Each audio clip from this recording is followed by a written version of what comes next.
ऐसे असाधारण कांड पर गांव में जो कुछ हलचल मचना चाहिए था वह मचा और महीनों तक मचता रहा। जुनिया के दोनों भाई लाठियां लिए गोबर को खोजते फिरते थे। भोला ने कसम खाई कि अब न जुनिया का मुंह देखेंगे और न इस गांव का। होरी से उन्होंने अपनी सगाई की जो बातचीत की थी वह अब टूट गई थी। अब वह अपनी गाय के दाम लेंगे और नकद, और इसमें विलंब हुआ तो होरी पर दावा करके उसका घरद्वार नीलाम करा लेंगे। गांव वालों ने होरी को जाति बाहर कर दिया। कोई उसका हुक्का नहीं पीता, न उसके घर का पानी पीता है। पानी बंद कर देने की कुछ बातचीत थी, लेकिन धनिया का चंडी रूप सब देख चुके थे, इसलिए किसी की आगे आने की हिम्मत न पड़ी। धनिया ने सबको सुना सुना कर कह दिया, किसी ने उसे पानी भरने से रोका तो उसका और अपना खून एक कर देगी। इस ललकार ने सभी के पित्ते पानी कर दिए। सबसे दुखी है जुनिया, जिसके कारण यह सब उपद्रव हो रहा है, और गोबर की कोई खोजखबर न मिलना इस दुहक को और भी दारुण बना रहा है। सारे दिन मुंह छिपाए घर में पड़ी रहती है। बाहर निकले तो चारों ओर से वागबानों की ऐसी वर्षा हो कि जान बचाना मुश्किल हो जाए। दिन भर घर के धंधे करती रहती है और जब अवसर पाती है रो लेती है। हरदम थरथर कांपती रहती है कि कहीं धनिया कुछ कह न बैठे। अकेला भोजन तो नहीं पका सकती, क्योंकि कोई उसके हाथ का खाएगा नहीं। बाकी सारा काम उसने अपने ऊपर ले लिया। गांव में जहां 4 स्त्री पुरुष जमा हो जाते हैं, यही कुत्सा होने लगती है। एक दिन धनिया हाट से चली आ रही थी कि रास्ते में पंडित दातादीन मिल गए। धनिया ने सिर नीचा कर लिया और चाहती थी कि कतराकर निकल जाए, पर पंडित जी छेड़ने का अवसर पाकर कब चूकने वाले थे। छेड़ ही तो दिया, गोबर का कुछ सरसंदेश मिला कि नहीं धनिया। ऐसा कपूत निकला कि घर की सारी मर्जात बिगाड़ दी। धनिया के मन में स्वयं यही भाव आते रहते थे। उदास मन से बोली, बुरे दिन आते हैं बाबा तो आदमी की मति फिर जाती है, और क्या कहूँ। दातादीन बोले, तुम्हें इस दुष्टा को घर में न रखना चाहिए था। दूध में मक्खी पड़ जाती है तो आदमी उसे निकालकर फेंक देता है और दूध पी जाता है। सोचो कितनी बदनामी और जगहंसाई हो रही है। वह कुलटा घर में न रहती तो कुछ न होता। लड़कों से इस तरह की भूल चूक होती रहती है। जब तक बिरादरी को भात न दोगे, बाम्हनों को भोज न दोगे, कैसे उद्धार होगा। उसे घर में न रखते तो कुछ न होता। होरी तो पागल है ही, तू कैसे धोखा खा गई। दातादीन का लड़का मातादीन एक चमारिन से फंसा हुआ था। इसे सारा गांव जानता था, पर वह तिलक लगाता था, पोथी पत्रे बांटता था, कथा भागवत कहता था, धर्म संस्कार कराता था। उसकी प्रतिष्ठा में जरा भी कमी न थी। वह नित्य स्नान पूजा करके अपने पापों का प्रायश्चित कर लेता था। धनिया जानती थी जुनिया को आश्रय देने ही से यह सारी विपत्ति आई है।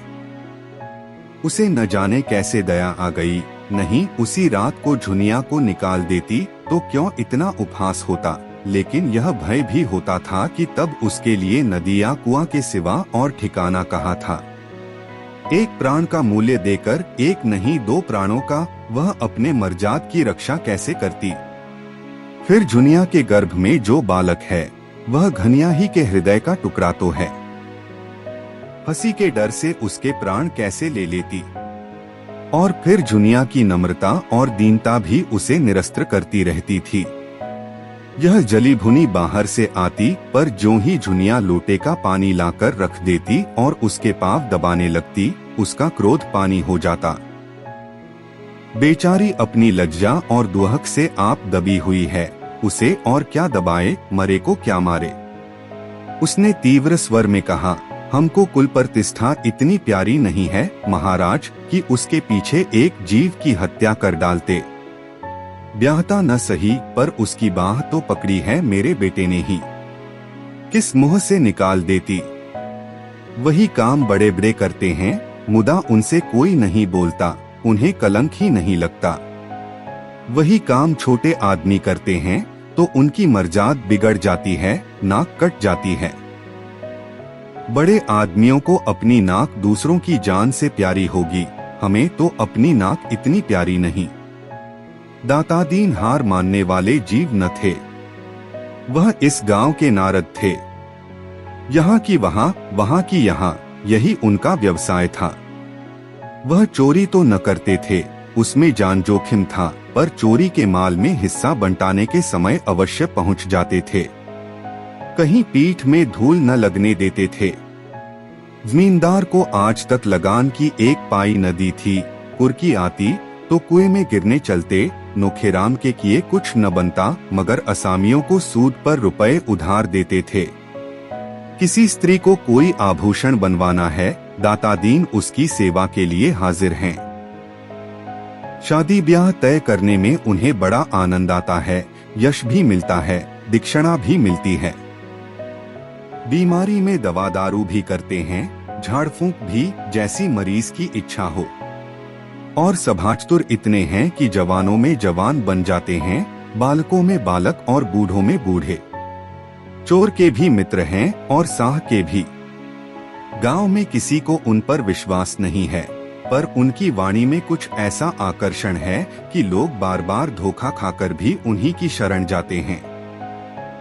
सिर और दाढ़ी हिलाकर बोले, यह तू ठीक कहती है धनिया। धर्मात्मा लोगों का यही धर्म है, लेकिन लोकरीति का निबाह तो करना ही पड़ता है। इसी तरह एक दिन लाला पटेश्वरी ने होरी को छेड़ा। वह गांव में पुण्यात्मा मशहूर थे। पूर्णमासी को नित्य सत्यनारायण की कथा सुनते, पर पटवारी होने के नाते खेत बेगार में जुतवाते थे, सिंचाई बेगार में करवाते थे और असामियों को एक दूसरे से लड़ाकर रकमें मारते थे। सारा गांव उनसे कांपता था। गरीबों को 10-10, 5-5 कर्ज देकर उन्होंने कई हजार की संपत्ति बना ली थी। फसल की चीजें असामियों से लेकर कचहरी और पुलिस के अमलों की भेंट करते रहते थे।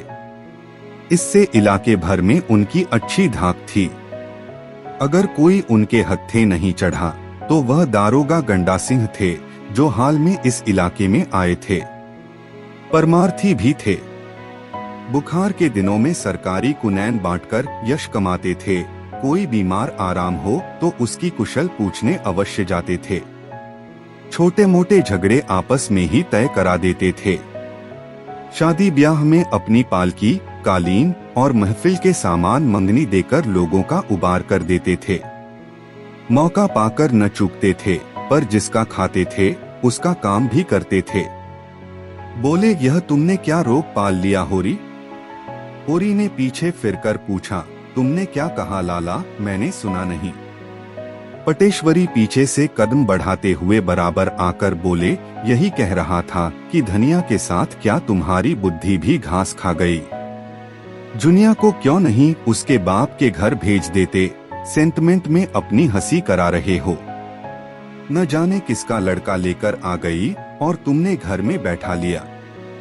अभी तुम्हारी 2-2 लड़कियां ब्याहने को बैठी हुई हैं, सोचो कैसे बेड़ा पार होगा। होरी इस तरह की आलोचनाएं और शुभ कामनाएं सुनते सुनते तंग आ गया था।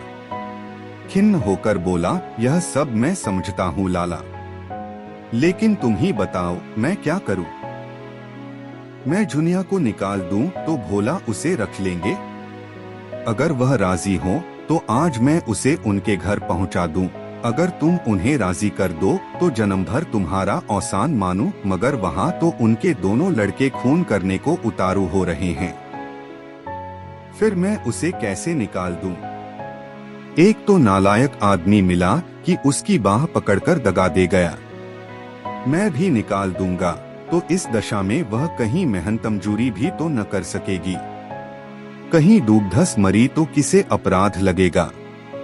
रहा लड़कियों का ब्याह, सो भगवान मालिक हैं। जब उसका समय आएगा कोई न कोई रास्ता निकल ही आएगा। लड़की तो हमारी बिरादरी में आज तक कभी कुंवारी नहीं रही। बिरादरी के डर से हत्यारे का काम नहीं कर सकता। होरी नम्र स्वभाव का आदमी था। सदा सिर झुकाकर चलता और चार बातें गम खा लेता था। हीरा को छोड़कर गांव में कोई उसका अहित न चाहता था, पर समाज इतना बड़ा अनर्थ कैसे सह ले। और उसकी मुटमर्दी तो देखो कि समझाने पर भी नहीं समझता। स्त्री पुरुष दोनों जैसे समाज को चुनौती दे रहे हैं कि देखें कोई उनका क्या कर लेता है, तो समाज भी दिखा देगा कि उसकी मर्यादा तोड़ने वाले सुख की नींद नहीं सो सकते। उसी रात को इस समस्या पर विचार करने के लिए गांव के विधाताओं की बैठक हुई। दातादीन बोले, मेरी आदत किसी की निंदा करने की नहीं है। संसार में क्या क्या कुकर्म नहीं होता, अपने से क्या मतलब। मगर वह राड़ धनिया तो मुझसे लड़ने पर उतारू हो गई। भाइयों का हिस्सा दबाकर हाथ में 4 पैसे हो गए तो अब कुपथ के सिवा और क्या सूझेगी। नीच जात जहां पेट भर रोटी खाई और टेढ़े चले, इसी से तो शास्त्रों में कहा है, नीच जात लतियाए अच्छा। पटेश्वरी ने नारियल का कश लगाते हुए कहा, यही तो इनमें बुराई है कि 4 पैसे देखे और आंखें बदली। आज होरी ने ऐसी हेकड़ी जताई कि मैं अपना सा मुंह लेकर रह गया। न जाने अपने को क्या समझता है। अब सोचो इस अनीति का गांव में क्या फल होगा। जुनिया को देखकर दूसरी विधवाओं का मन बढ़ेगा कि नहीं। आज भोला के घर में यह बात हुई, कल हमारे तुम्हारे घर में भी होगी। समाज तो भय के बल से चलता है। आज समाज का आकुश जाता रहे, फिर देखो संसार में क्या क्या अनर्थ होने लगते हैं। झिंगुरी सिंह 2 स्त्रियों के पति थे। पहली स्त्री 5 लड़के लड़कियां छोड़कर मरी थी। उस समय इनकी अवस्था 45 के लगभग थी, पर आपने दूसरा ब्याह किया और जब उससे कोई संतान न हुई तो तीसरा ब्याह कर डाला। अब इनकी 50 की अवस्था थी और 2 जवान पत्नियां घर में बैठी हुई थीं। उन दोनों ही के विषय में तरह तरह की बातें फैल रही थीं, पर ठाकुर साहब के डर से कोई कुछ कह न सकता था और कहने का अवसर भी तो हो। पति की आड़ में सब कुछ जायज है। मुसीबत तो उसको है जिसे कोई आड़ नहीं। ठाकुर साहब स्त्रियों पर बड़ा कठोर शासन रखते थे और उन्हें घमंड था कि उनकी पत्नियों का घूंघट तक किसी ने न देखा होगा। मगर घूंघट की आड़ में क्या होता है उसकी उन्हें क्या खबर। बोले, ऐसी औरत का तो सिर काट ले। होरी ने इस उल्टा को घर रखकर समाज में विष बोया है। ऐसे आदमी को गांव में रहने देना सारे गांव को भ्रष्ट करना है। राय साहब को इसकी सूचना देनी चाहिए। साफ साफ कह देना चाहिए, अगर गांव में यह अनीति चली तो किसी की आबरू सलामत न रहेगी। पंडित नोखेराम कारकुन बड़े कुलीन ब्राह्मण थे। इनके दादा किसी राजा के दीवान थे, पर अपना सब कुछ भगवान के चरणों में भेंट करके साधु हो गए थे। इनके बाप ने भी राम नाम की खेती में उम्र काट दी। नोखेराम ने भी वही भक्ति तरके में पाई थी। प्रातःकाल पूजा पर बैठ जाते थे और 10 बजे तक बैठे राम नाम लिखा करते थे, मगर भगवान के सामने से उठते ही उनकी मानवता इस अवरोध से विकृत होकर उनके मन, वचन और कर्म सभी को विषाक्त कर देती थी। इस प्रस्ताव में उनके अधिकार का अपमान होता था। फूले हुए गालों में धंसी हुई आंखें निकालकर बोले, इसमें राय साहब से क्या पूछना है, मैं जो चाहूं कर सकता हूं। लगा 200 रुपए डांट। आप गांव छोड़कर भागेगा। इधर बेदखली भी दायर किए देता हूं। पटेश्वरी ने कहा, मगर लगान तो बेबाक कर चुका है। झिंगुरी सिंह ने समर्थन किया, हाँ, लगान के लिए ही तो हमसे 30 रुपए लिए हैं। नोखेराम ने घमंड के साथ कहा, लेकिन अभी रसीद तो नहीं दी। सबूत क्या है कि लगान बेबाक कर दिया। सर्वसम्मति से यही तय हुआ कि होरी पर 100 रुपए तवान लगा दिया जाए। केवल एक दिन गांव के आदमियों को बटोरकर उनकी मंजूरी ले लेने का अभिनय आवश्यक था। संभव था इसमें 10-5 दिन की देर हो जाती, पर आज ही रात को झुनिया के लड़का पैदा हो गया। और दूसरे ही दिन गांव वालों की पंचायत बैठ गई। होरी और धनिया दोनों अपनी किस्मत का फैसला सुनने के लिए बुलाए गए। चौपाल में इतनी भीड़ थी कि कहीं तिल रखने की जगह न थी। पंचायत ने फैसला किया कि होरी पर 100 रुपए नकद और 30 मन अनाज डाढ़ लगाया जाए। धनिया भरी सभा में रकुआर्धे हुए कंठ से बोली, पंचो, गरीब को सताकर सुख न पाओगे, इतना समझ लेना। हम तो मिट जाएंगे, कौन जाने इस गांव में रहें या न रहें, लेकिन मेरा शराप तुमको भी जरूर से जरूर लगेगा। मुझसे इतना कड़ा जरीमाना इसलिए लिया जा रहा है कि मैंने अपनी बहू को क्यों अपने घर में रखा, क्यों उसे घर से निकालकर सड़क की भिखारिन नहीं बना दिया। यही न्याय है। पटेश्वरी बोले, वह तेरी बहू नहीं है, हरजाई है। होरी ने धनिया को डांटा, तू क्यों बोलती है धनिया, पंच में परमेश्वर रहते हैं, उनका जो न्याय है वह सिर आंखों पर। अगर भगवान की यही इच्छा है कि हम गांव छोड़कर भाग जाए तो हमारा क्या बस। पंचो, हमारे पास जो कुछ है वह अभी खलिहान में है, एक दाना भी घर में नहीं आया। जितना चाहो ले लो, सब लेना चाहो सब ले लो। हमारा भगवान मालिक है, जितनी कमी पड़े उसमें हमारे दोनों बैल ले लेना।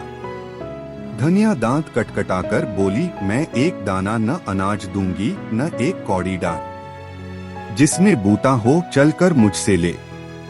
अच्छी दिल लगी है, सोचा होगा डाढ़ के बहाने इसकी सब जायदाद ले लो और नजराना लेकर दूसरों को दे दो। बाग बगीचा बेचकर मजे से तर माल उड़ाओ।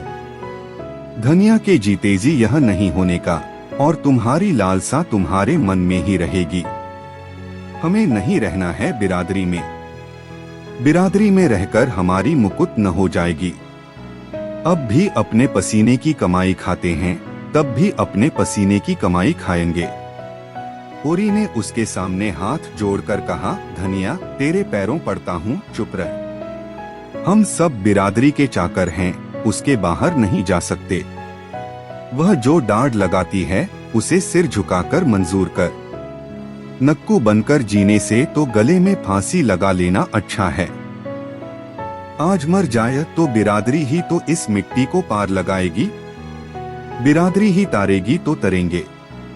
पंचो, मुझे अपने जवान बेटे का मुंह देखना नसीब न हो, अगर मेरे पास खलिहान के अनाज के सिवा और कोई चीज हो। मैं बिरादरी से दगा न करूंगा। पंचों को मेरे बाल बच्चों पर दया आए तो उनकी कुछ परवरिश करें, नहीं मुझे तो उनकी आज्ञा पालनी है।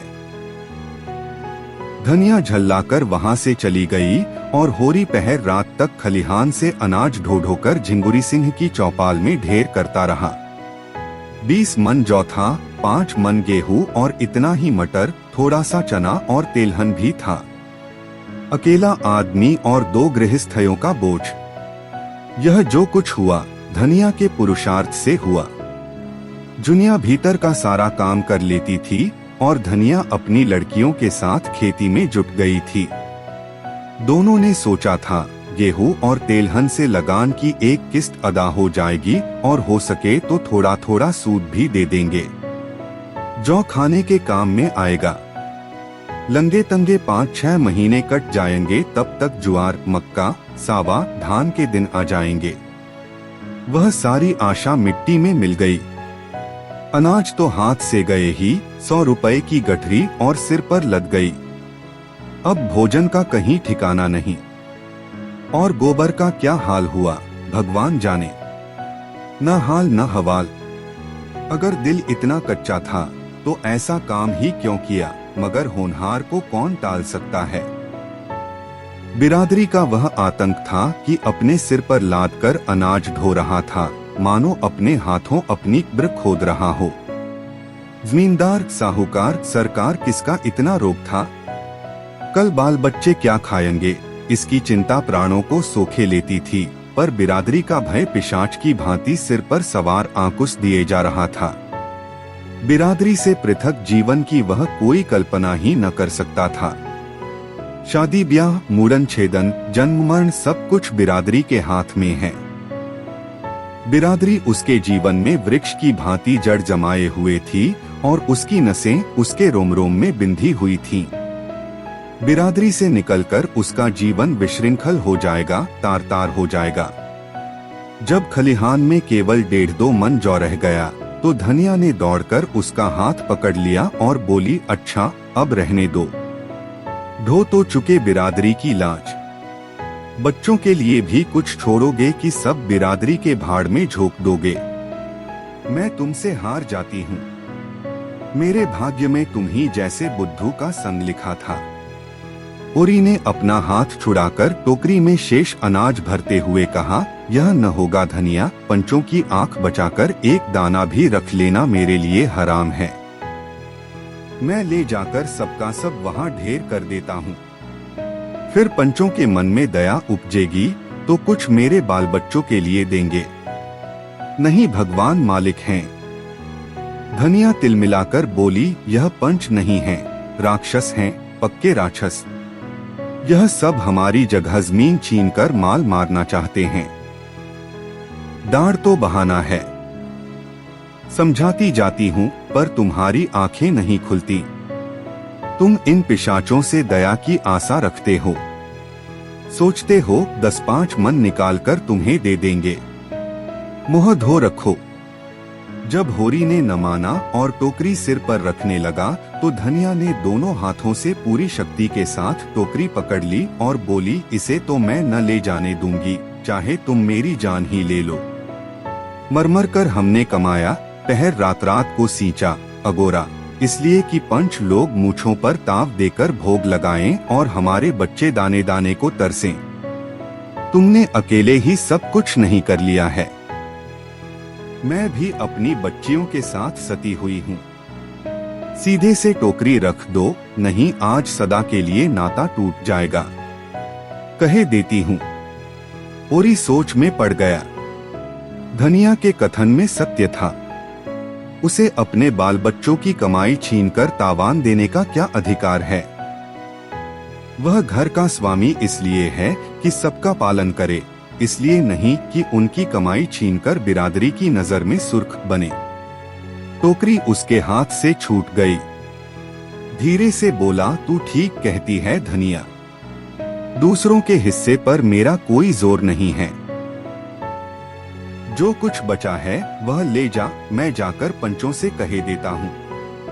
धनिया अनाज की टोकरी घर में रखकर अपनी दोनों लड़कियों के साथ पोते के जन्मोत्सव में गला फाड़ फाड़ कर सोहर गा रही थी, जिसमें सारा गांव सुन ले। आज यह पहला मौका था कि ऐसे शुभ अवसर पर बिरादरी की कोई औरत न थी। सौर से झुनिया ने कहला भेजा था, सोहर गाने का काम नहीं है, लेकिन धनिया कब मानने लगी। अगर बिरादरी को उसकी परवाह नहीं है तो वह भी बिरादरी की परवाह नहीं करती। उसी वक्त होरी अपने घर को 80 रुपए पर झिंगुरी सिंह के हाथ गिरों रख रहा था। दाढ़ के रुपए का इसके सिवा वह और कोई प्रबंध न कर सकता था। 20 रुपए तो तेलहन, गेहूं और मटर से मिल गए। शेष के लिए घर लिखना पड़ गया। नोखेराम तो चाहते थे कि बैल बिकवा लिए जाए, लेकिन पटेश्वरी और दातादीन ने इसका विरोध किया। बैल बिक गए तो होरी खेती कैसे करेगा? बिरादरी उसकी जायदाद से रुपए वसूल करे, पर ऐसा तो न करे कि वह गांव छोड़कर भाग जाए। इस तरह बैल बच गए। होरी रेहननामा लिखकर कोई 11 बजे रात घर आया तो धनिया ने पूछा, इतनी रात तक वहाँ क्या करते रहे? होरी ने जुलाहे का गुस्सा दाढ़ी पर उतारते हुए कहा, करता क्या रहा, इस लौंडे की करनी भरता रहा। अभागा आप तो चिंगारी छोड़कर भागा, आग मुझे बुझानी पड़ रही है। 80 रुपए में घर रेहन लिखना पड़ा। करता क्या? अब हुक्का खुल गया। बिरादरी ने अपराध क्षमा कर दिया। धनिया ने ओठ चबाकर कहा, न हुक्का खुलता तो हमारा क्या बिगड़ा जाता था। 4-5 महीने नहीं किसी का हुक्का पिया तो क्या छोटे हो गए। मैं कहती हूँ तुम इतने भोंदू क्यों हो? मेरे सामने तो बड़े बुद्धिमान बनते हो, बाहर तुम्हारा मुंह क्यों बंद हो जाता है? लेदे के बाप दादों की निशानी एक घर बच रहा था, आज तुमने उसका भी वारा न्यारा कर दिया। इसी तरह कल यह 3-4 बीघे जमीन है, इसे भी लिख देना और तब गलीगली भीख मांगना। मैं पूछती हूँ, तुम्हारे मुंह में जीभ न थी कि उन पंचों से पूछते, तुम कहाँ के बड़े धर्मात्मा हो जो दूसरों पर डांट लगाते फिरते हो, तुम्हारा तो मुंह देखना भी पाप है। ओरी ने डांटा, चुप रह, बहुत चढ़ न बोल। बिरादरी के चक्कर में अभी पड़ी नहीं है, नहीं मुंह से बात न निकलती। धनिया उत्तेजित हो गई, कौन सा पाप किया है जिसके लिए बिरादरी से डरें? किसी की चोरी की है, किसी का माल काटा है। मेहरिया रख लेना पाप नहीं है, हाँ रख के छोड़ देना पाप है। आदमी का बहुत सीधा होना भी बुरा है। उसके सीधेपन का फल यही होता है कि कुत्ते भी मुंह चाटने लगते हैं। आज उधर तुम्हारी वाहवाह हो रही होगी कि बिरादरी की कैसी मर्जात रख ली। मेरे भाग फूट गए थे कि तुम जैसे मर्द से पाला पड़ा। कभी सुख की रोटी न मिली। मैं तेरे बाप के पाव पड़ने गया था, वही तुझे मेरे गले बांध गया। पत्थर पड़ गया था उनकी अक्कल पर, और उन्हें क्या कहूँ, न जाने क्या देखकर लट्टू हो गए। ऐसे कोई बड़े सुंदर भी तो न थे तुम। विवाद विनोद के क्षेत्र में आ गया। 80 रुपए गए तो गए, लाख रुपए का बालक तो मिल गया, उसे तो कोई न छीन लेगा। गोबर घर लौट आए, धनिया अलग झोपड़ी में भी सुखी रहेगी। ओरी ने पूछा, बच्चा किसको पड़ा है? धनिया ने प्रसन्न मुख होकर जवाब दिया, बिल्कुल गोबर को पड़ा है। सच? रिष्ट पुष्ट तो है?